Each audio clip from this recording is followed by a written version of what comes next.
How come he don't want me, man?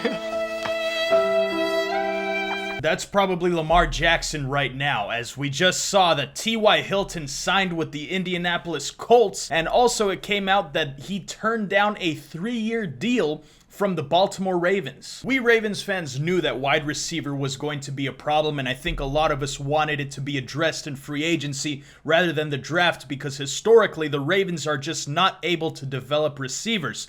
So, the Ravens have tried. They put in an offer to Juju Smith-Schuster, actually the highest offer out of any team that was interested in him. He decided to go back to the Pittsburgh Steelers with 50-year-old Ben Roethlisberger, large Benjamin, merch down below. The Ravens clearly have a problem in that no receiver wants to come play for them. So what is the solution? Is there even a solution this year? Welcome to Out of the Pistol. I am Jose Verduzco, and today we're going to be discussing why no wide receiver wants to come play for the Baltimore Ravens. So I think if you're just looking at this from face value, a lot of people are going to say that, oh, no receiver has enough faith in Lamar Jackson as a quarterback.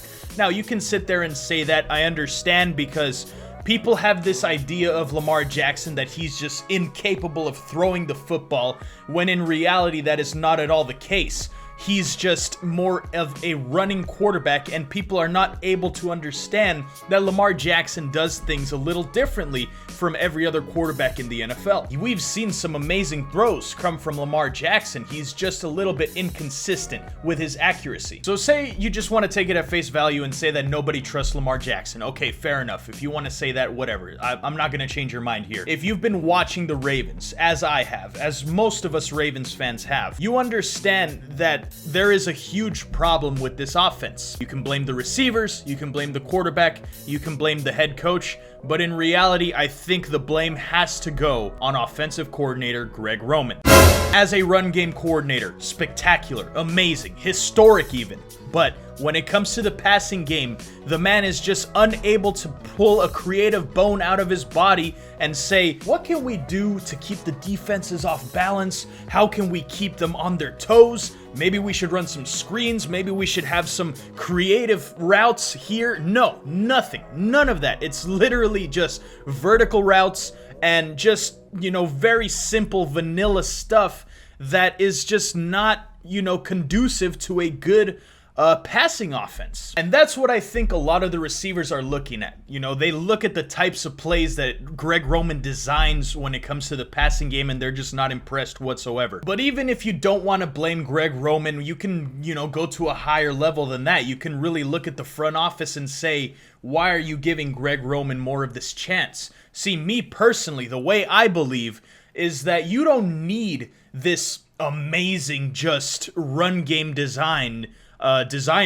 like a Greg Roman to truly have a good running game. I know that we have led the league in rushing these past 2 seasons with Lamar Jackson, and it's been great. When we're on. The offense is on. They're moving the ball. It looks amazing. But when it comes to needing to throw the ball, we're just unable to do so. For whatever reason, the offensive line just doesn't hold up. Bad snaps. Lamar misses a throw. The way I see it is that any offensive coordinator can step in and make this a spectacular running game. You don't need a Greg Roman to have an amazing running game. Look at the personnel that you have on the team. You have J.K. Dobbins. You have Gus Edwards. You have Justice Hill. 3 very capable running backs. On top of that, you have probably the best running quarterback in NFL history in Lamar Jackson. You don't need a Greg Roman to have a great running game in Baltimore. You can have pretty much any offensive coordinator, in my opinion, and just based on this personnel alone, I believe that you will have a top 5 running game. So why not take a look at some other options, ones that are going to be creative in the passing game, get cheap yards, cheap screen passes, just quick little things that Lamar can do easily to get the ball out of his hands, get it into the receiver's hands. That way we can find easy ways to move down the field. But no, it either has to be running the ball or it has to be vertical routes. and it's frustrating to see. So the final hope for the Ravens fans as we sitting here right now is, I would say, Sammy Watkins. Now, there's still a chance that maybe the Colts are still interested in him. As we know, Sammy Watkins did come visit the Baltimore Ravens and left without a deal, and then he also made a visit to the Indianapolis Colts right afterwards. So potentially the Colts could still be in on Sammy Watkins. We're not entirely sure. As of right now, I haven't really seen anybody that I trust that has reported Sammy Watkins being poached by anybody else. But at this point, I think Sammy Watkins might be our final hope. And I do want to address the Sammy Watkins thing because I do want to talk about him a little bit more as the week goes on, especially if the Ravens do actually end up signing him. If Sammy Watkins actually agrees to a deal with the Baltimore Ravens, I actually want to watch the film of him in the Greg Roman offense when they were both on the Buffalo Bills. But look, I put out a tweet earlier today, and this was directly addressing some of these Ravens fans that are just, poo-pooing the idea entirely of signing Sammy Watkins, and I just don't understand it. I understand that Sammy Watkins is not going to come in here and just be the savior, right?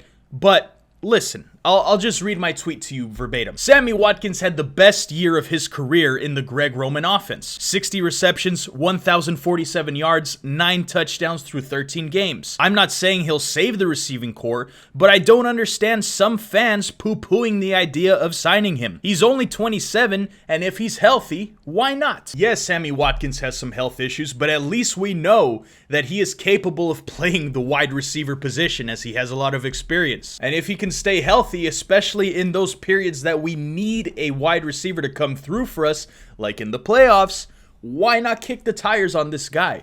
What I'm assuming could happen if this deal does end up happening with Sammy Watkins and the Ravens, I'm assuming it'll be a 1-year deal. Not entirely sure how much the Ravens will be offering. We saw that they offered Juju a $9 million deal with incentives up to $13 million, so maybe he would get potentially a similar type of contract.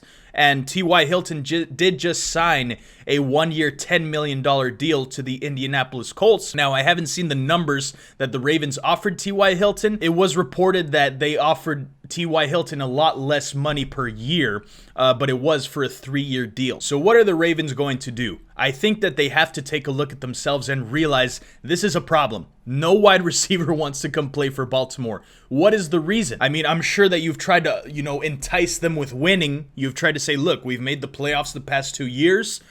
We've been a successful franchise, 2 Super Bowls and all that. We have a very high standard. We expect to win every single season. I understand, but it's just not enough, clearly, because these receivers are not being enticed alone by winning. They want to put up some numbers, and they're just right now it seems like they are not trusting this Baltimore Ravens team to give them those numbers that they're looking for, especially if they're going to be on a 1-year deal because they're looking to get paid next year. So this is a problem that I'm not entirely sure what the solution could be. You could definitely say fire Greg Roman. I don't think that will happen unless it's in the middle of the season and our offense is just pathetic. Then I think that the Ravens will finally say, okay, changes need to be made. But aside from that, I just don't believe that there's any solution to this problem right now. But let me know your guys' thoughts. Thank you all so much for watching this episode of Out of the Pistol. Please make sure you guys smash that like button, hit that subscribe button, and leave a comment down below.